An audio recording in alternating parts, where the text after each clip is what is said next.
Tanong ka lang eh. Ito sinasabi ko, 2.5 dyan, oh.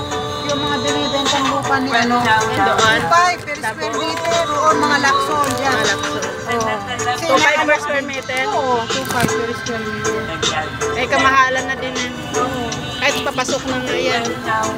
Dito yung sinasabi ko sa'yo, sis, ito. Lamay! Ayun o, yung may barangay doon. Ayan, siya yan, yung lupang yun, yung may papaya. Ano ito? Tabi lang dyan, yung lupa. Hindi mo yan irrigation? Agad, agad. Ang init.